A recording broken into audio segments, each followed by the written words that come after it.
Welcome to Shielded Voices, the podcast where we break the stigma, build resilience, and support the men and women who serve our communities. I'm Mitch, a dedicated law enforcement professional with over 8 years of full-time experience and a combined 15 years of experience in law enforcement. My journey began as a police cadet, a reserve police officer, and now I am a full-time deputy.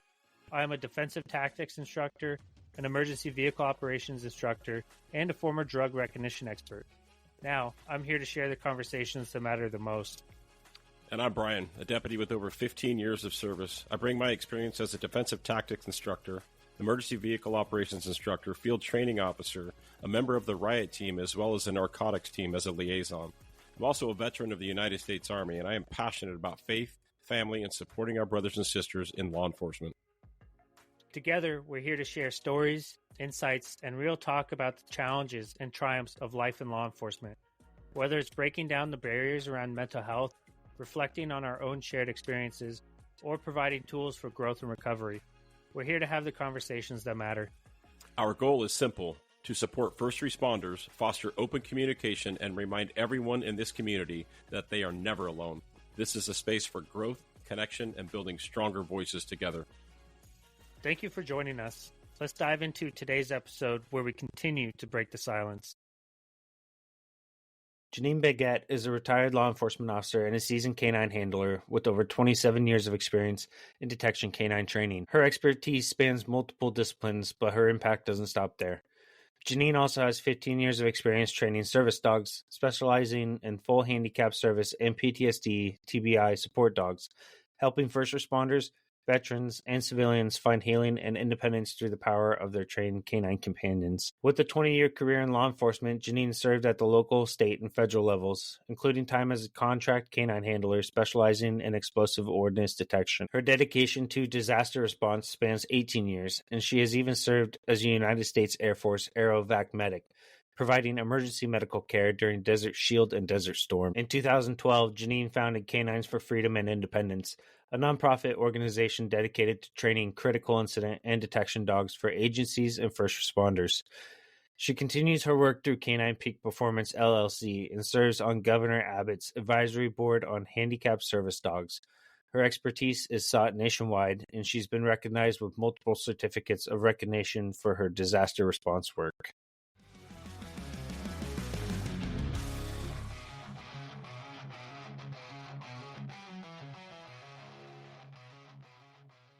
Hey guys, welcome to Shielded Voices. It's Mitch. I'm joined here with Brian and Janeen.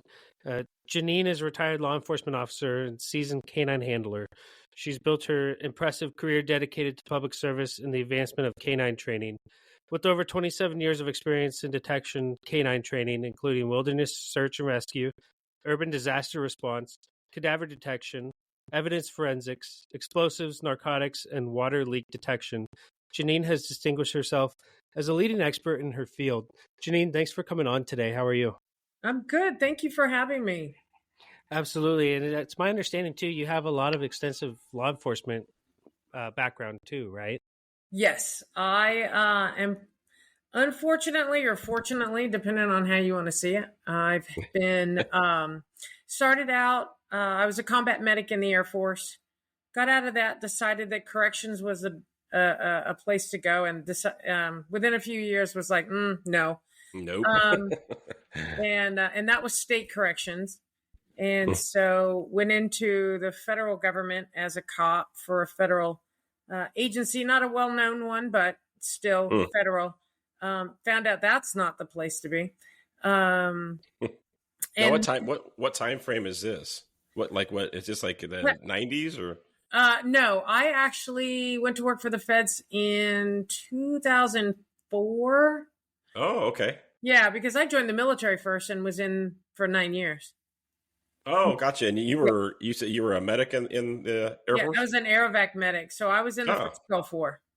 Oh, okay. Yeah, I was in from between active duty and reserve time, 90 to 98 as a combat medic in the Army. Oh, sweet. Okay. Yeah, it's interesting how we both started our lives doing that, and then we became cops. Like, yeah.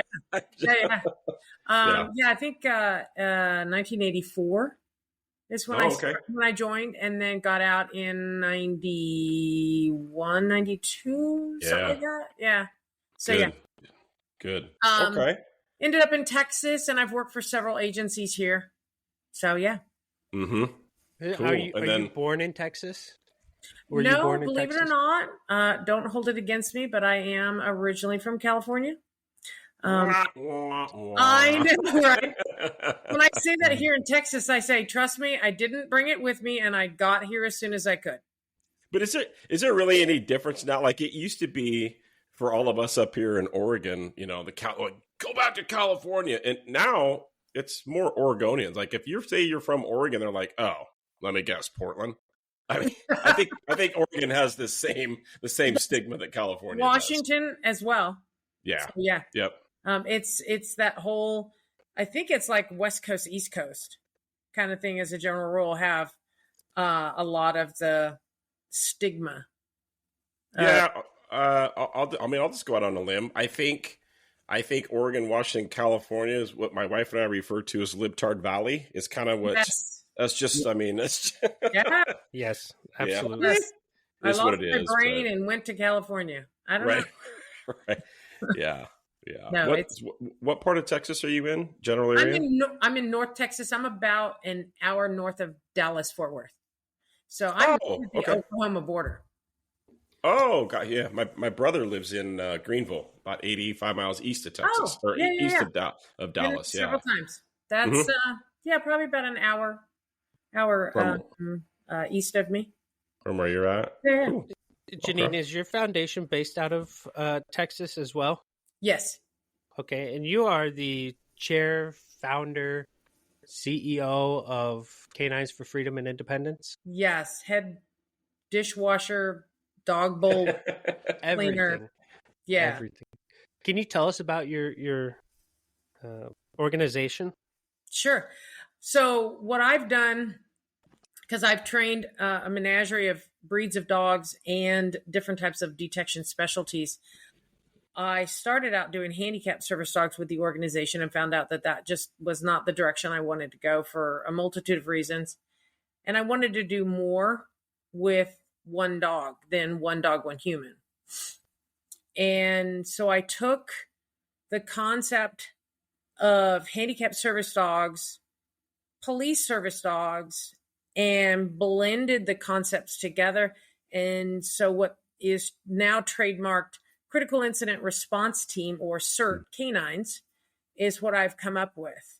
And these dogs are actually police or fire canines for their agency, and they assist in both community efforts and internal efforts dealing with mental health issues, traumatic events, officer-involved shootings, things like that. And they specifically have to be well-mannered and trained to purposefully interact with those that are traumatized. And we actually do, because of my background with detection, we are actually training them. I've been doing this now for about 4 years, is training them to detect cortisol. No shit. Yeah. So what they're doing, and it's happened, we do a lot of environmentals because these dogs, since the agencies are purposefully putting them in contact with community members and miscellaneous whomever, they have to be above and beyond mentally and physically stable in these chaotic situations, because obviously we don't need to make a situation worse. But we train these dogs to purposefully interact, and they will actually identify using the body language and the cortisol and adrenaline both go together. Yep. Dopamine, the heart rate, all of that goes together, the physiological side of things.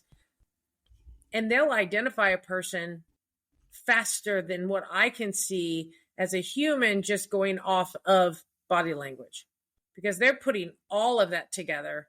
And I've seen it happen, or the handlers that I've got all over the country have called me and said, oh my God, you should have seen. And so we do that to purposefully get them to interact with people. So hopefully, I don't know if you guys are aware that it's estimated now that every 40 to 42 days, a police officer takes his life to suicide. Jesus. Yeah. So that's a basic estimate. So what we're trying to do is purposefully interact with them on scene. So these dogs aren't waiting at the PD for you to show up. These dogs go out on scene. So they will interact with whomever, if it's an investigator, if it's the officer that unfortunately had to shoot someone. That's very traumatic. Maybe it's a mass casualty situation, and we're helping everyone, both the law enforcement, the fire, the community, the victims, everyone. And I gotta ask, Janeen, how, like, these dogs, I've done some, like, I'm not a dog expert. I mean, aside from training hunting dogs, which, I mean, I've done quite a bit of, but when you say, like, they can detect cortisol, is it just based off the body language, or is there a scent that we put out? Oh, there's absolutely a scent that we put off. Really? Yeah. Yeah. And how do you, wow, okay, we're going to be here a while. Like, how do you replicate that? How do you replicate that's exactly. How do you cortisol? replicate it? Well, nobody has done it yet. So honestly, we're at the forefront of it. So we are doing what I think is different ways of collecting it, whether or not you're talking sweat. Now, obviously, you have to do the sweat from an area that you normally would not put deodorant. Right. Because the deodorant would mask it. Would mask it and cover it up and whatnot. So typically it's going to be, the chest, the neck, the groin, the feet, things like that is where you're going to take that sweat from. Do we want to get it from someone who is actually stressed due to something that has worried them, scared them, mentally drained them? Yes. Sure. But what we started off doing is we just started pulling sweat from those that had gone for a long run. That's still stressful on the body. That's true. Yeah, there's still some cortisol involved, as well as dopamine. Yes. Right. There is all of that. So little by little, we're fine tuning those things. There's actually chemicals that are already made in the medical side of the house that is, cortisol and adrenaline and things like that. So there's different ways that we're experimenting with all of this, but it's still working. Sure. Because we're teaching these dogs to generalize all of these things put together. So unlike a narcotics dog, which I've been a handler of several dogs, you're teaching them to smell, let's say, marijuana.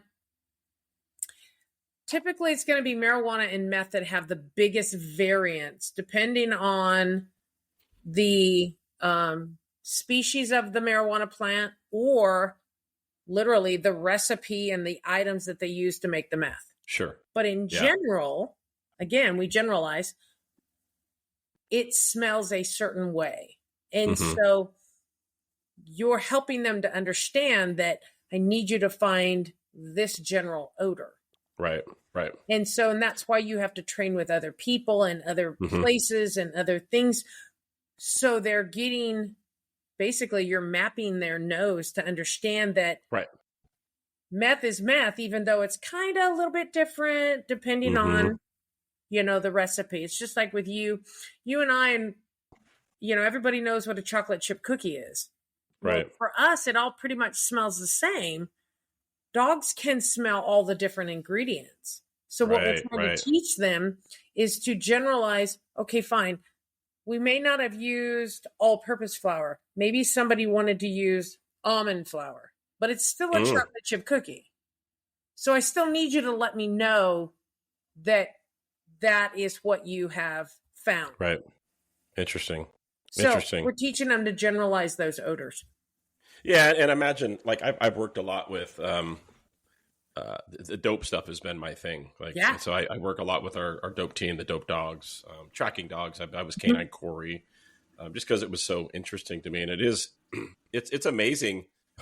I mean, what the dogs can smell, what they can decipher, right? I mean, and obviously they can't look at us and sit and go, hey, there's 2 pounds of heroin in that car. They have their alerts just so people know.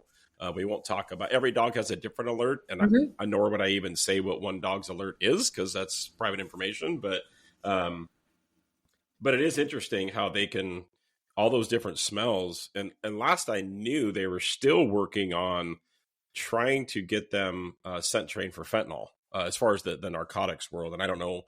I'm guessing that's probably come further since I was involved with it. But no, they actually are. I mean, it's pretty damn dangerous though. Yeah. That's the hard part, right? Like, ooh, do we really want to risk our dog? Like, I know it's a tool, but it's not. I mean, it shouldn't be a single-use tool. Right. So, yeah. Well, I think I'd like to, if you're willing, I'd like to kind of jump back and go back to the beginning if you wouldn't mind kind of walk us through your, did you come from a family of law enforcement? What got you into the law enforcement careers as a young woman? My mother was an investigator for DMV in California, and that kind of stuff intrigued me. A lot of issues at home, though, as a young person. And unfortunately, for most people that join the military, I'm finding out by some of the stuff that I'm reading, most individuals who join are joining to escape something from home. That's the truth. And that is why I joined. I needed to escape what was going on at home. Gotcha. Okay. And with that being said, well, and in all fairness, you joined the Air Force, not the military. Let's be honest. Okay, without us, there'd be a few places you would have been left behind at. Trust me, I'm very, very aware. I worked a lot with PJs and stuff, and from what I did. So no. Both of my kids are Air Force. No. It's the military thing. Hey, don't. Well, and I tell people all the time, especially when you're talking like Navy. Right. Ooh, oh my goodness. Don't get mad at me when we're the smart ones and we say, hey, Congress, you've given us all this money and we've done all these fantastic things on our bases to make our people happy. And we have to go back to Congress and say, hey, you know what? We need some more money for our planes. Right. And they'll do it. Right. Versus the Navy, they put all their money into their ships. Yeah. And then they don't have anything on their bases. Right. And then the Army, all the branch, which is crazy. We're gonna go down a rabbit hole, but real quick, like the uniforms for the military, for the DoD, and the weaponry for the DoD wide, it all starts with the Army. Uniforms and weapons. Yeah. Like I could tell you as an 8-year Army guy, they sure the hell don't start with the food. I can promise you that. No. No, anyway, I've so never tasted the nastiest reconstituted and then named afterward, Yeah. So you go, this is mid 80s. You join Air Force, and you went into the Air Force specifically to be a combat medic or a medic? I was wanting to do either something related to animals, veterinary, something of that nature. And nothing was open other than being on the medical side, the human medical side. Oh, interesting. And I might have been naive, but I wasn't stupid enough to go in as a, whatever they call it, general whatever. Right. Where they can assign you whatever they need. And it's like, no. They can do whatever they want. Yep. No. So there is, I mean, the term GI literally means general issue. They can do what they want with you. Exactly. Yeah. So you went in medical. So I'm guessing you were down at Lackland for your basic training and then your medical training as well. Yeah. Medical training at the time was at Shepherd Air Force Base, which is also in Texas. Oh, interesting. Okay. Yeah. And so I went from one to the other. I started out in the reserve, then went 4 years active duty, and then got out and did more years in the reserve. So. Oh, gotcha. Okay. Yeah. And you did a total of 9, you said? 9 total. Yeah. Yep. Okay. Yeah, it sounds like you did at least say you had like a 1-year contract extension at some point then. You just didn't Something get like enough that. and had to do it. Yeah, I did the Yeah. same thing. Like I just Yeah, couldn't yeah. get enough. And then once after you sign, you're like, son of a bitch, what did I Uh-huh. why did I do this? Like I What want to the be done. hell was I Yeah. thinking? Yeah. Oh So yeah. now are you at this point, are you now living in Texas or No, you're in no. California? I was back in California because when I went active duty, well, I was living in California at the time. When I went in, I did all my training here in Texas and then went home. And then I was interested in going active duty. So what I ended up doing is I transferred to active duty, and those dream sheets, they're a dream. Yeah. Yep. So I put anywhere and everywhere across the world I could go, and I couldn't even get myself out of California. Right. Hawaii, Italy, like all the Place anywhere. Yeah. No. I went from northern to southern California. Woo! Big trip. That's a deployment. Yeah, huge disappointment. And then spent 4 years down in Southern California at George Air Force Base, which no longer exists. And went back into the reserve, and that's where I went Aerovac. So I was an Aerovac until I went back into the reserve, and I traveled more and did more as an Aerovac medic than I ever did active duty. Oh yeah. So Aerovac, that is, you're on like rotary aircraft? Oh, fixed wing. Oh, yeah, fixed wing. So we did the long trips. So 141s, 130s, and C9's. Okay. My daughter's she's currently a flight medic up here in Oregon. So she's the medic for all of our fighter pilots up here. Nice. She's like in nursing school doing the whole, and it's interesting. Like I went medic in the military. Yeah. My daughter's doing that. And then later in life, I became a cop. And then that's what my son did in the military was security forces. Nice. Yeah. Yeah. And now he's smart and, he's done with military and kind of looked at, doing the cop thing, but saw everything the way it is, because I don't have a filter. Yeah. And he's like, nope. And that is one of the big things that I'm seeing across the board is it's not that law enforcement has a recruiting problem per se. They have a retention problem. The retention problem is then causing a recruiting problem. Yep. And then above and beyond that, you're a prime example of it, is the biggest recruitment that we had years past, especially like in New York City and some of the big cities, Chicago and whatnot, is the cops' children. Yeah. And that's no longer happening because of what they're seeing their parents being treated. And it's like, no, thank you. Absolutely. Yes. I mean, not to mention, like, early in, for me, and Mitch is probably the same, early in my career, like friends, like I'm old enough to have grown kids. So friends would be like, hey, my son's thinking about being a cop. Well, early in my career, same, military or cop, I'm the house that they would come to. Yeah. Be like, yes, here's what you do. Now, if they come like, no, don't. Just don't do it. No. And it sucks that it has to be that way because, all three of us have such a passion for what we do. And it's just not, maybe it's for me, maybe it would be different in another state. I don't know. Anyway. No. No. Across the board. And the biggest problem is, just like when we're growing up and you have those parents that just let their children run amok, you have these administrators that aren't leading. Right. And they let their people run amok, and they let their people that are in middle management treat their lower level people like shit. Yeah. And then you're chasing off the ones with extended amount of years of experience. Then you're stuck with the ones with the lower years of experience, if not just the academy graduates. And it's just that vicious circle. And then 10 times worse, what happens is, like you and I, and those that have a military background, I don't care if I liked you or not. If we were on a mission together, we would damn well work with each other. We would get through it. And then I would hate your guts afterward.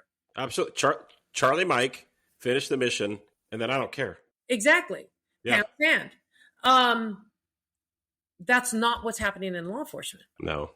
They're playing the games. They're, tripping people up. They treat you like crap. And here's where it really gets ugly is just like with parents, the admins, they treat you in a certain way that you're incompetent, that you're an idiot, that you can't do anything right. And then they send you out in the world to do whatever. And, you may screw up because we're all human. Sure. Our Absolutely. training sucks. It's crappy training that we get as a general rule. They put so much stress on us, which then we take home, and home comes to work. Yep. Then it affects how you do your job, and you're worried about how I'm going to get screwed over from my admins, that you end up even making more mistakes, more problems. And it's just that vicious circle. Isn't this crazy, Mitch? Like listening to you talk, Janeen, like we're sitting here shaking our heads like, are you sure you don't work up here? Like, I mean, but it's the police culture, right? It is. It's absolutely the culture. And that's what's killing it. We need to get rid of 99% of the leaders. We need to clean house on the middle management. And, the rest of these individuals need to either shut their pie holes, go out there and do their job, and come together and help each other out. Right. Please leave. Just yes. Go. Yes. Because you're so afraid to do your job because you don't know if you're going to get thrown in prison, lose your job, get called in again, kind of shit. Right. You don't know which one you're going to get. So then you start to hold back, and then they're like, well, your numbers, yada, yada, whatever. What are your numbers? You're not doing the traffic stops. You're not doing the this, the that, the other thing. Yeah. And it's like, well, why should I? Honestly, why should I? To what end? Like the liability that comes with it. And it's... Well, they're guessing themselves, which is getting people hurt and killed. And that makes it difficult. And I can speak for several people that I know and that I love. For guys like me, like even at 16 years on, at 52 years old, man, I hit the shift. I'm running a gun and I'm getting people. I'm not this 50-some-year-old dude that just sits in a parking lot. Everybody knows it. Right. The problem is I was reading an article, it was like a couple of days ago, and they talked about that. Like it's a double-edged sword. Those of us that are out there doing what the taxpayers expect us to do, we get in trouble. Right. Because the fact of the matter is, folks, police work is ugly. There is some nice stuff, don't get me wrong, but violence is ugly. And fortunately and unfortunately, I'm good at violence. I teach it. Yeah. Like I'm very good at it. And I try to make it look pretty, but when agencies, and again, I'm talking about the police culture. Right. But agencies don't like that because all they care about is the optics. All they care about is what they look like. We are a walking risk factor to the agency. But yet they don't want to train us, or their version of training is here. The box is checked. So now that, this box is now checked, I can now throw you under the bus because the box is checked. And it's like, no, that doesn't cover you. No. In fact, it actually makes you look like shit more. Shit, it does. Yep. So, okay. So what, I think, okay, we're going to be here all day. So going back to what got you, can you talk about like your first, and obviously you don't, you name names or don't name names, totally up to you. Like where did your law enforcement career start and how did that progress and everything that was involved with that? Well, I mean, corrections is where it started. And I, unfortunately was injured and had to leave that career field because, once you're injured pretty significantly, the inmates know it. And then they're getting in for you. Were you like stateside or like county corrections? No, state. State. Okay. So you're like penitentiary types. Okay. No joke. And then years down the road, ended up divorcing. That's a whole nother issue, which, law enforcement knows those issues well. I was going to say, so another cop statistic. Yeah. Mm-hmm. I went to the federal government because it was one of those kind of positions that was in between. It wasn't truly out there doing highway interdiction and all that kind of stuff, but yet working on the Fed side, it was more anti-terrorism. So that's interesting. Office kind of work and investigative kind of work and different kinds of things that went with it. And honestly, it was for DOD. So as a civilian. Okay. And so we had to deal with a lot of things, such as when in our area, we had several different types of bases for the different, services. And it's bad when the Navy's aircraft carrier comes into port and your crime rate goes up 30+%. No shit. Oh, yeah. Yeah. Really? Yeah. And it's because these like pent up sailors are out causing havoc, or yeah. You're hesitant. You're like, nah. The domestic violence. Okay. The big thing that we knew about too, and I don't know if you guys ever saw this, is everyone knows there are different brands of, you name the item, and laundry soap. Tide laundry soap in particular was an indicator that if that box was in the front window of your on-base housing, that meant that the person inside was for rent. What? Oh, interesting. Yeah. Wow. Yeah. I have never heard this. Like, full disclosure, Janine, I just learned 3 months ago what an upside down pineapple means. Like, literally, I'm not even joking. Our friends were I'm like, wait, what? I see those all over the place. Like, that's what that means? And for those of you that don't know, that means you're open for swinging. I didn't know that. But so you're like, what you're talking, this is in the 2000s? This. Oh, yeah. Yeah. So if on base housing, so people that are in the military, they put a Tide box in their window. They're trafficking people? No, they are for sexual rent. They're doing prostitution. Prostitution. Yeah. Right. Right, but it's not the soldiers, airmen, Marines like pimping them out. Like, they're gone, and these women are just making, or men. I don't want to. While they're gone, they're just selling themselves. Exactly. Oh my gosh. Yeah. So we had that kind of stuff. We have all different kinds of stuff that has gone on. So a different type of law enforcement than county, state, local. So right, yeah. It was interesting, but definitely different. Dealt with top secret national, gosh, I can't even talk, assets. So we did protection details on certain things that were in motion in our area. And so a lot of different kinds of stuff. And so when family issues started happening, mom was getting sick, things like that, I up and left that job to come down here to Texas and found out how really everything is screwed up. Oh. Yeah. Oh, it's like even worse. The state and locals are just horrible. I mean, not. Wow. I would have thought. Across the country. I mean, but I'm also female. So it's a bit. In Texas.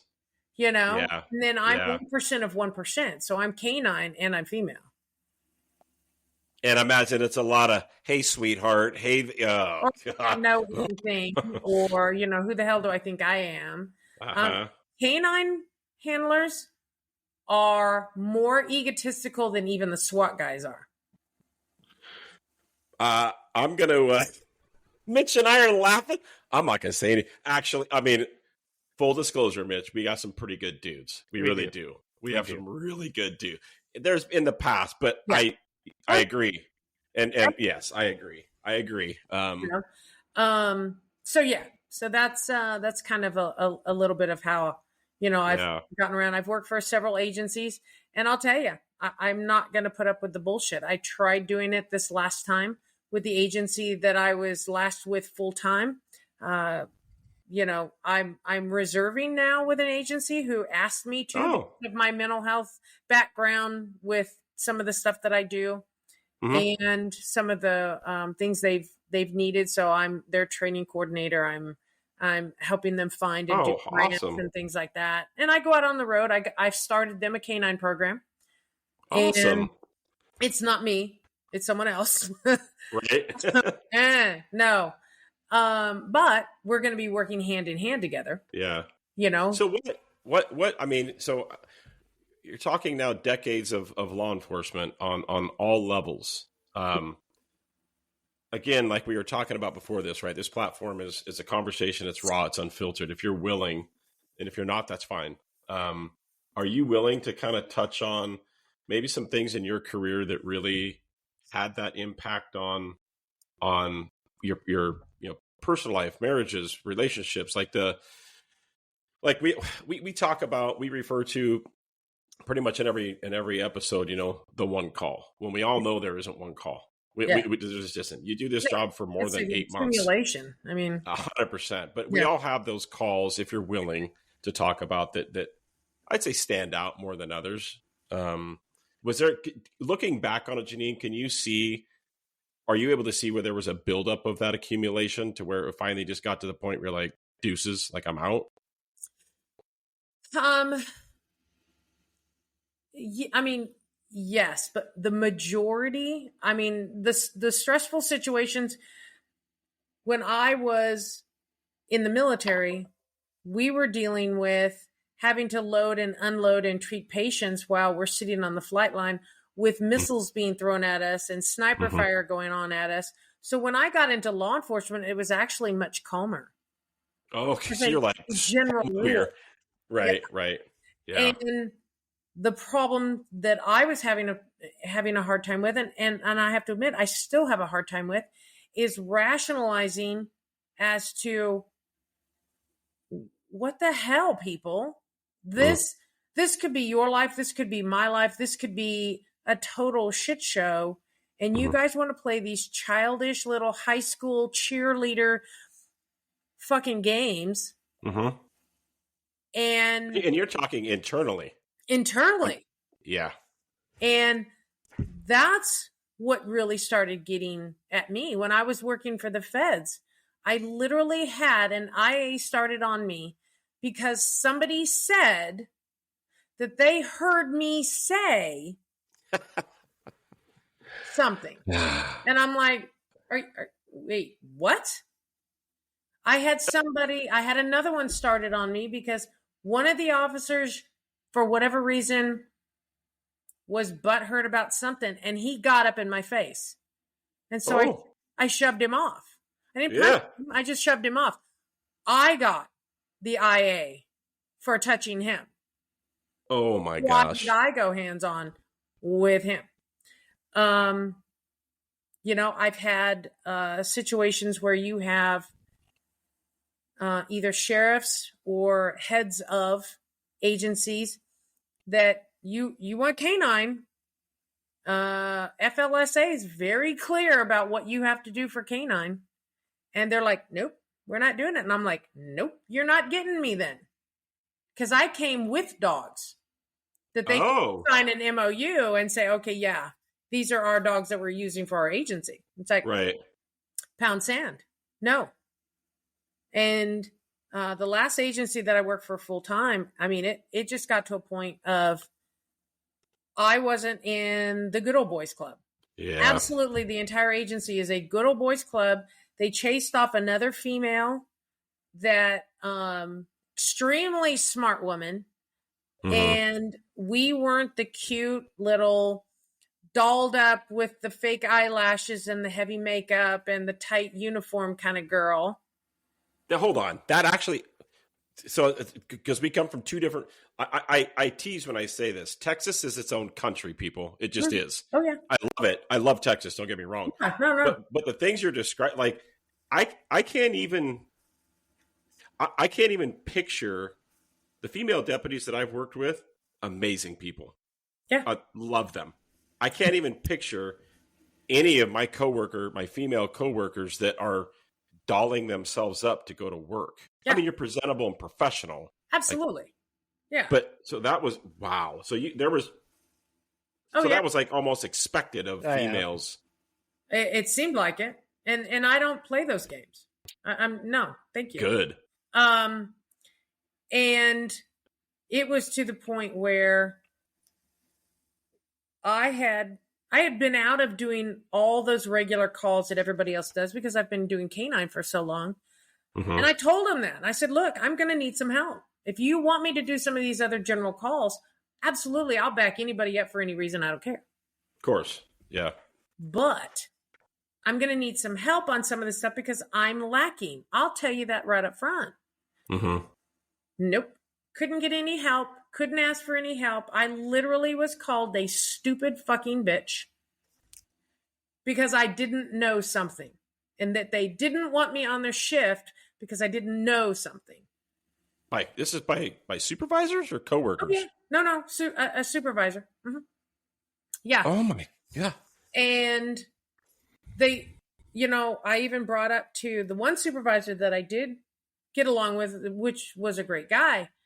And I said, we need to start doing debriefs on everything. Because other than I like to learn from stuff, good, bad, or otherwise, it would be good so we can better our skills. Mm. Mm-hmm. And, 9 times out of 10, most law enforcement agencies never get that luxury. We're not like firefighters where we go fight the fire and then we go lounge it, Yeah, and work out. Yeah. Fighters. I do. I love them. Oh, yeah. And I've said it before. Mitch's dad is still currently a firefighter for the largest agency in our state, and it's out in the same county we work, and they're second responders is what I always call them. They're second responders. Exactly. Yes. It's crazy to hear this, Janeen, because everything you're saying, what I will say, and I'm not saying it doesn't happen up here. The things that you're saying, I've never seen happen up here. Like when you talk about debriefs, like we do just the opposite. Like we do debriefs when we're like, seriously, we don't need to debrief this, but it's still good to do. Right. We debrief pretty much everything. Wouldn't you agree, Mitch? Yeah. Like there's especially a critical incident call. Yeah, and if you have a good leader, we have supervisors, we have leaders. If you have a good leader, then the leader will step up and say, "Hey, we need to debrief this call." So most of the time, a call with over 5 deputies is probably going to be debriefed. Yeah.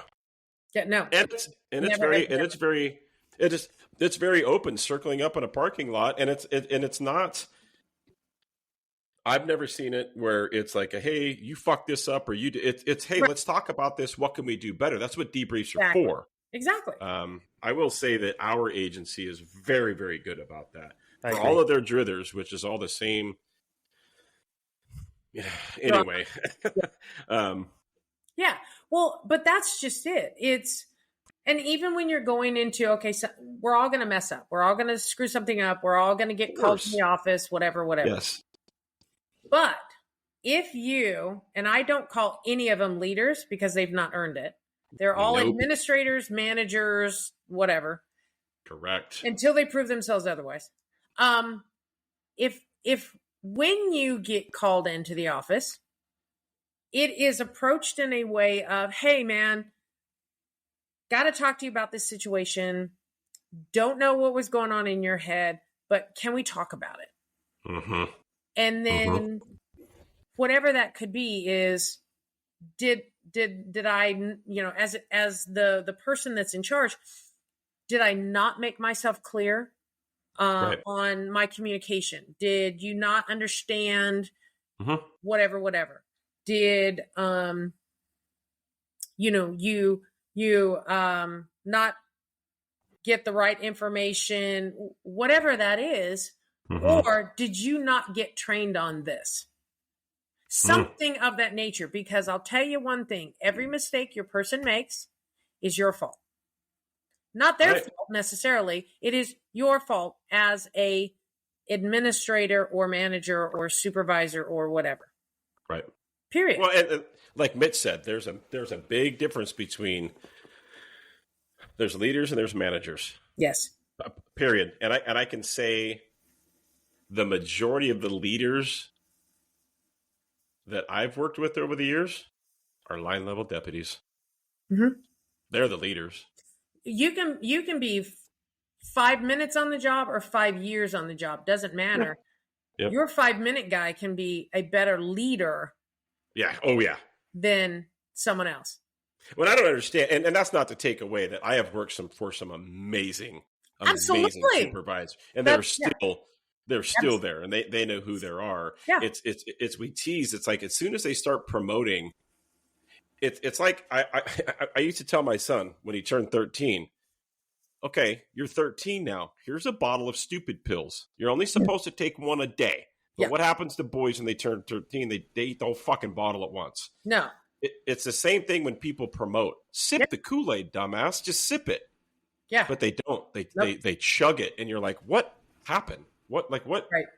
So from what if I'm understanding, kind of getting the gist,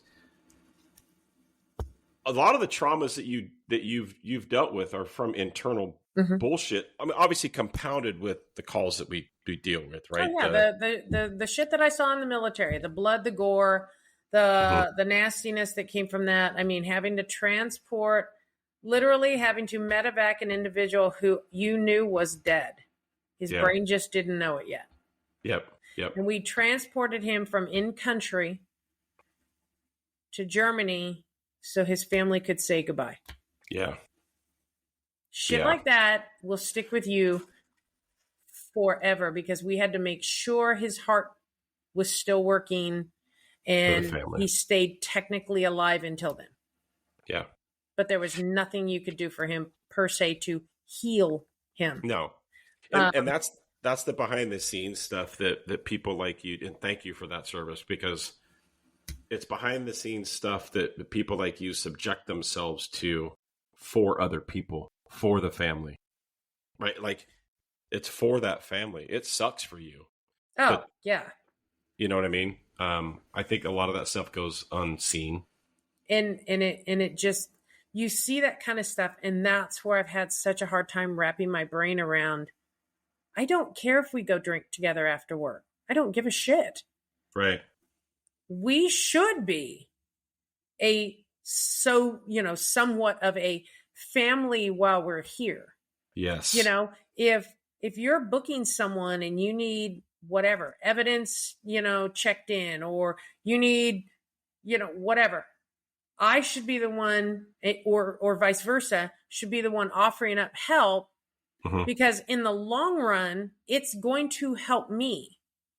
Because you're done faster, you're ready to respond to the next thing that comes out on the radio. Yep. And maybe you're not experienced at whatever. And, it's supposed to be, which, I mean, honestly, right now, I think the phrase thin blue line is a load of crap. Oh, amen. Yes. It looks great on a flag. Yep. But it's complete bullshit. It's horseshit. And it's because people are so worn out. They're worn out by the constant crap. They're worn out and they're scared. Yes. They're scared that they're going to be, Brian, to be honest with you, like being in an IA, I call it administrative herpes. And nobody wants anything to do with you. Yeah, they're afraid of it. Yes, you got the plague. You're on an island. And it even goes deeper where there are people. Help me out here, Mitch. Particular calls where somebody else is actually responsible for what's going on, right? Okay. Yep. You see what I'm saying, Mitch? Yeah. Help me out here because I don't want to step on my own dick. So, I think the common thing with law enforcement lately is everyone's out to get each other, except for your true friends that you truly work with and in and out. Brian, you put it to me a couple weeks ago. Is unfortunately the culture in policing has changed. Everyone is your buddy on your shift. Now there's 1-2 guys that you trust with your life, that you trust, that you want go into your calls. But then there's going to be those guys that show up to your calls where it's like, oh, I'm good. I don't need you here. It's a polite way of saying I don't trust you. You can get the fuck off this call. Right. Yep. Because either they're going to jeopardize it, or they have this personal attack against you. I'm not going to say they're going to ever be untruthful, but that might come up. Let's say you get in trouble on a call and they get pulled into the office as a witness for something that you did. You would hope that they're truthful and they truly have your back, unless you did something wrong. Sure. I'm not going to risk my career for a stupid mistake that you made. No. But there's so many different dynamics in police standing up for like if Mitch and I are on a call together, and he's got some responsibilities on that call, and then, things happen and we all get pulled in and Mitch is a witness and now I'm the subject. It's what we don't see is people are afraid to stand in line and go, hold on a minute. Right. Sergeant, lieutenant, whatever. That wasn't Billy that did that. That was actually me. Yeah, that wasn't Brian's mistake. That was mine. I'm going to own it. He doesn't deserve what's coming to him. And that doesn't happen. They just go, oh, yeah, that guy's a piece of shit. Yeah. They're trying to get the focus off of them. Correct. That's literally the whole thing behind it. And everybody is scared literally for their own lives. Oh, absolutely. And then you have... And then you just have a shit bag added to it, which then makes it worse. And then you go up the ranks and you have people with rank that are witnesses to shit, and then they lie. Oh, I mean, flat lie in interviews. Yep. And what can a lowly deputy do? Nothing. They're like, no, he's pick a rank, sergeant, lieutenant, whatever. No, we believe him. You're fucked. Right. Oh yeah, he's got 3 stripes on his arms. Of course, we're going to trust him more than we trust line level deputy. Former SWAT guy. Like, okay, whatever. Yeah, exactly. Anyway, like we can go down this. So, really, what it comes down to, it sounds like you got to a point where you were done with the internal bullshit. What made you focus on the mental health? Was it because of your own journey? Absolutely part of it. Yeah. Okay. But you see the numbers. I mean, I was having, the family issues. Mom was seriously ill. And so not sleeping due to all that, dealing with the BS at work, trying to stay, mentally focused just at home. Now, granted, I'm single, so I don't have to, worry about, feeding kids or anything like that. But, dealing with all of that, then I started having all these health issues, and I don't know myself where it's coming from. Is it because of my military time? Is it combined with, what's been going on in the law enforcement field? And you can't tell anybody at work. You can't. Right.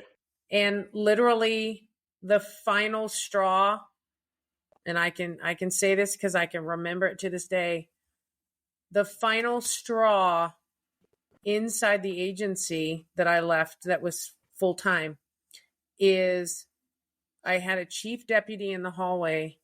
Obviously, he must have seen me, obviously not my normal self because I hadn't been in quite some time. And he looked at me and he goes, Janeen, you all right?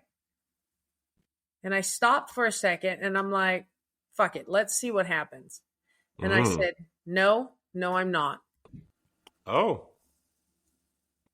He turned and walked away and walked into the bathroom. Oh, you got me. And I'm That's like, great support. Got it. And I was not clear in my own head as to, the day-to-day workings of my life. I mean, Right. I could get the basics done. I could get, all these other, the basic stuff, paying your bills, and the alarm clock goes off, and I got to go to work, and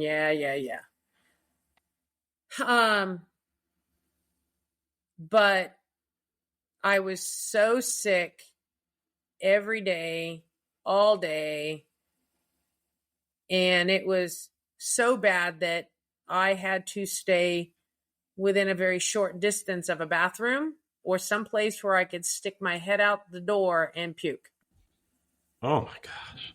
And I couldn't say anything. And then that was the final straw. And then, of course, they don't obviously don't give a rat's ass about anything. What brought you to that point? I was getting called in almost daily. I got called in once on a traffic stop that I did. Basic, simple reason for a traffic stop was speeding on the freeway. No big deal. Sure. Easy enough. Nothing crazy. And stopped the vehicle. Seems like nice people. Nothing crazy going on. And where they stopped, the decline off of the paved area was pretty sharp. So Okay. when I walked up to the passenger side window, my face is out the window. And they had a dog. And granted, I'm a dog lover. Yeah. But I'd like to not get my face bit off. Oh, sure. That would be nice. Yes. And so when the window got rolled down and the dog comes running to the window that's now open, and I just kind of stood there and I said, "Hey guys, is he nice? Is it a nice dog? Blah blah blah." A little formality there, so I could make sure I wasn't gonna lose my nose or whatever. Yeah. And then got the driver's license, insurance, all the basic stuff. Go back to my car, run him. I don't recognize the person. I don't know who the hell he is. I'm not into, any sports or anything like that. So I don't know who's who. Oh, no. Oh, yeah. Mm-hmm. Yeah. And it's not the direction that you think it might go. But, super nice people. Cut them a break.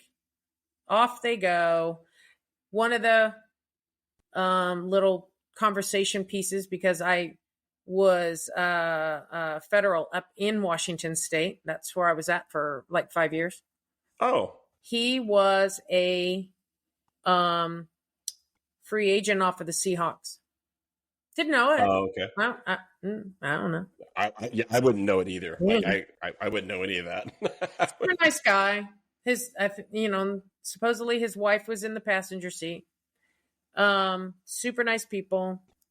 And so I made a comment of, well, I guess because they live now here in Texas.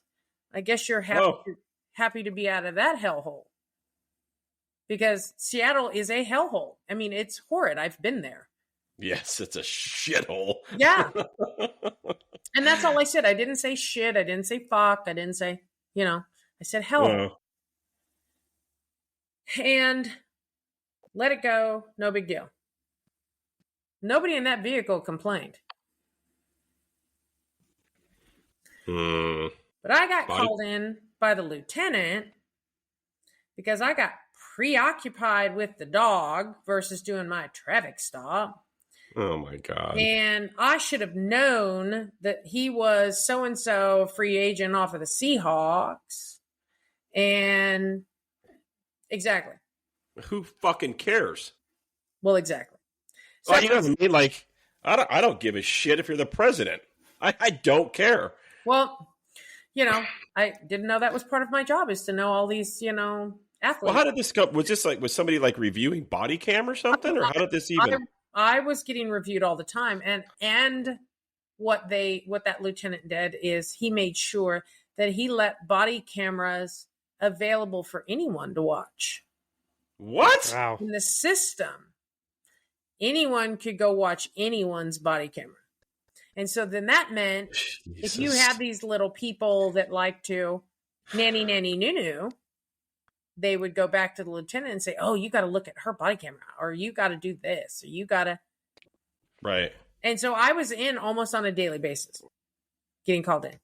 So people were actively looking for something to drive you out. Oh, yeah. Oh, no, absolutely. They'd already driven out the other female, and she was amazing, especially when it came to her IT skills and some of that stuff. And she was a good cop, too. But she got chased off, and I was trying to stay on long enough for my K9 to retire, and then I was going to leave anyway. And it just finally got to a point where I couldn't. And that, you want to talk about, oof. You want to talk about bawling. I bet. Having to give her up. Oh, yeah.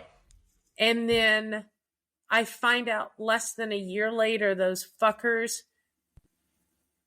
allowed her to die somehow. And I don't know how it is, because of course, they never reached out to me. They never, I had her the longest. They didn't reach out to me and tell me shit. And, I think there was maybe a couple times where I couldn't make a call out in the middle of the night. I was always available, always trying to make myself available. Lots of good pops for miscellaneous agencies. Not anything huge. Because then too, I wasn't allowed to work with anyone, because that's a team effort. When you're doing interdiction, that is absolutely a team effort. You can't go out there as a canine handler and go just do it by yourself. No, right. Out in the middle of nowhere. And then you got people like you as a canine handler. You're focused on the canine, where guys like us are running with you to protect your ass. Well, I was expected to find it, catch it, clean it, and run the dog on it. And couldn't work a task force, couldn't put a task force together. Nobody within the agency wanted to do any of that work or were allowed. Mm-hmm. So no, I never got any of those huge busts with that agency. I had with previous ones. Was it different for male handlers? I was the only handler. Okay. For agency. I was the only handler. Oh, interesting. Yeah. But for other agencies, I think in the region by probably 50 miles in and around, there's probably less than a handful of females in over 50 miles. Yeah, mm-hmm. I believe that too. I think that's accurate with us. I can only think of one. I can only think of one female handler, and with a neighboring agency. Right. Yeah. She's a fucking 10 too. Like, I would go to battle with that woman any day. Yeah. Any day. So that was your mistakes. I mean, everybody does, and sure. I've admitted my mistakes, but I also don't run around with ego on my shoulder. Right. There's no need for it. No, there's no room for it. Mm-mm. There's no. I mean, there's no. Yeah, and that's just in this career, it is predominantly it's male mm-hmm. and very alpha, very. I mean, it's our for men and women. I mean, it identifies us. It's who we are. Yeah. Yep. Unfortunately, to a fault. And that's what kills us on the other end. Exactly. Yep. That's exactly it. I mean, that's one of the reasons all the reasons, again, which is why I wake up on a day that I'll never forget of August 6, 2024, and I don't have family. Because I let that job identify me. And yeah, I'm going to give a quick shout out because it's by the graces of a select few people in my life. Yeah. One of them, who happens to be our first live listener right now, we'll call her Jen, has just been a godsend. Like, yeah. I've known this woman since we were in I want to say 7th or 8th grade. Nice. And she's stuck with you that long? Oh yeah. Like, yeah, right. Exactly. Yeah. Like, but talking me off a ledge, I don't know how many times, because she's been through her own shit. I mean, you know what I mean? But it's people like that in our lives that make us realize that it's a job. Yeah. And it's okay. It's like, for me, God put me on that path. Yeah. And now God's leading me on a different path. And that's okay. Yeah. So with all of this, so after that day of this chief deputy, that was kind of the kicking point for you of, fuck this. Like, how much long after did you just pull the plug and give them the deuces? And how did that look? It was a couple weeks. And pretty long. I got finally called into the office, and so yeah. So a couple of weeks, not like you had a plan B going or anything. No, you just but had to get out.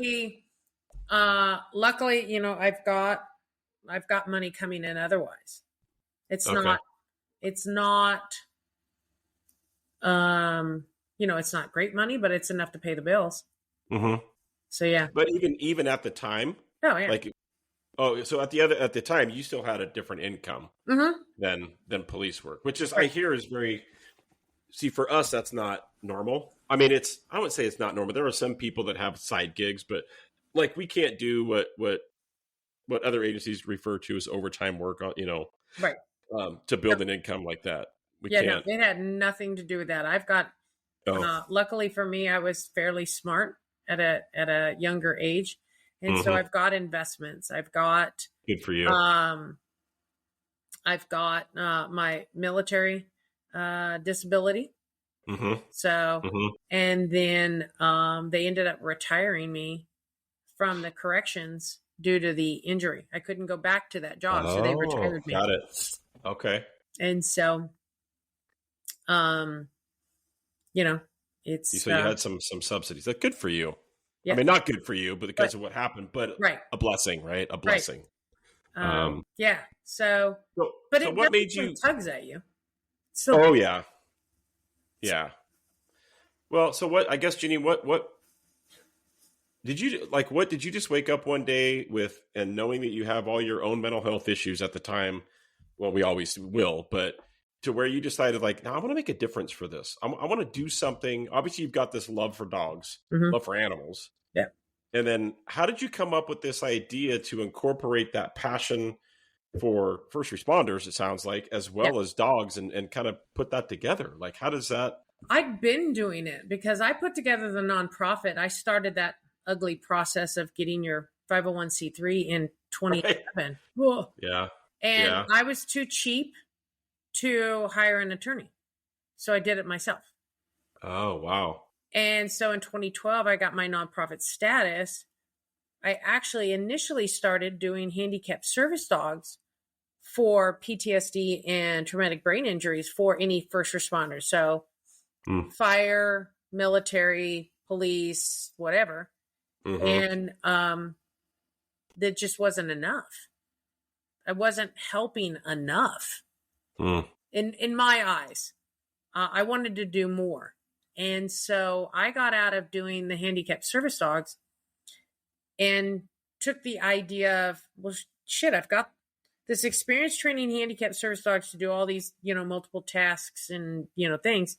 But then too, I've got this huge detection canine background. How can I blend those two together? Right. And that's what I did. I just want to point out for those listening, this is a woman that is dedicated all of your adult life to service, and through those decades of service, of repeatedly getting shit on left and right, and you still have that drive to serve, and God bless you for that, because you know as well as I do, most people would be like, you know what, I'm out. Like, I'm done serving people. It's time to serve me. And you still are just driving on to serve other people, like, even after everything. And I think that says a lot. I mean, Janeen, yeah. I want to do this. I want to take a quick break. If you're up for it, we could take like a 10-minute break.